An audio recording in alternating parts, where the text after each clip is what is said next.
Tinapay mula sa langit. A daily morning devotion with CRC Family.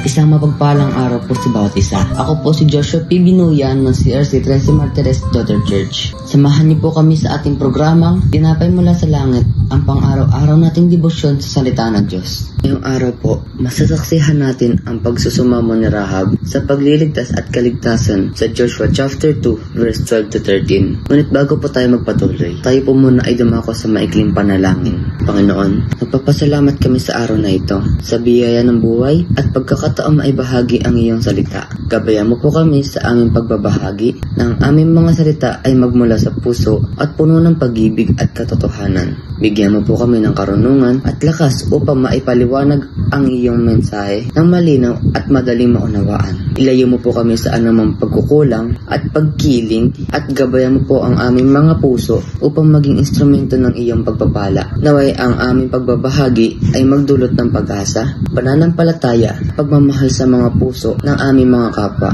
Ito lamang po ang aming samot dalangin sa pangalan ni Jesus. Amen. Ngayon po tayo ay babasa sa Joshua chapter 2 verse 12 to 13.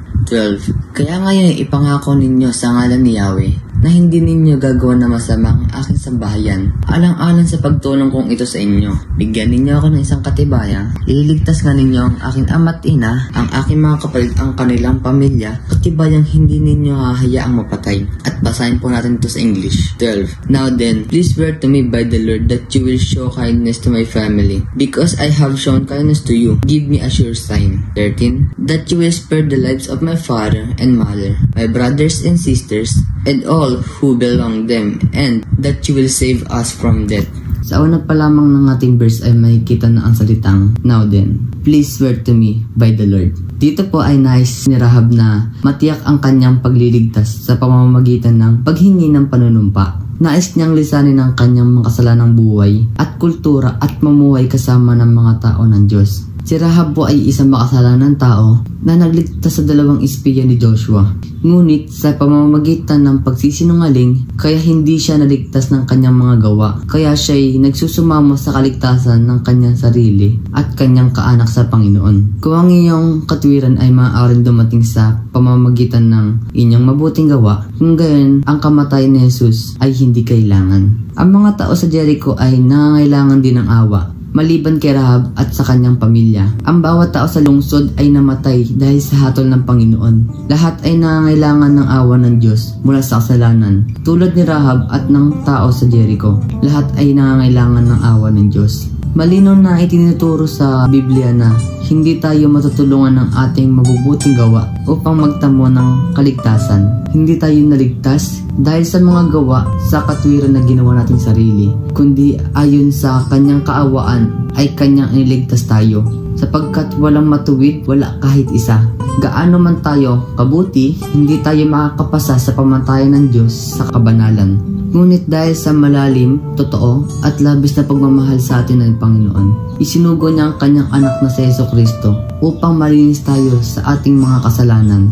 Ito'y sinabi po sa Romans chapter 5 verse 8. Ngunit pinatunayan ng Diyos ang kanyang pag-ibig sa atin nang mamatay si Kristo para sa atin noong tayo'y makasalanan pa.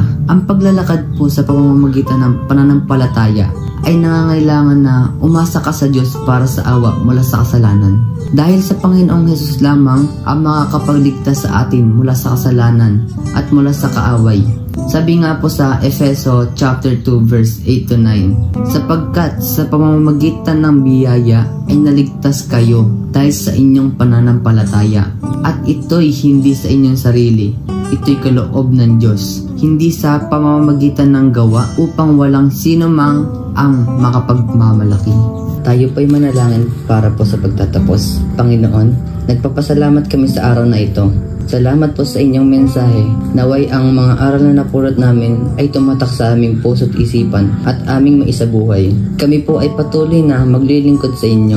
Ang lahat ng ito ay tinataas ko sa tanging pangalan ni Jesus. Amen. Maraming salamat po sa inyong pakikibahagi sa ating programa. Lagi po natin pagnilayan ang salita ng Diyos mula sa ating puso dahil lubos ang magiging kaunawaan natin dito. Muli po ninyo kaming samahan bukas sa pagdilay sa kanyang mga salita dito sa programang Tinapay Mula sa Langit. Malaya po ninyong i-share ang video na ito upang kayo rin ay maging pagpapala sa iba.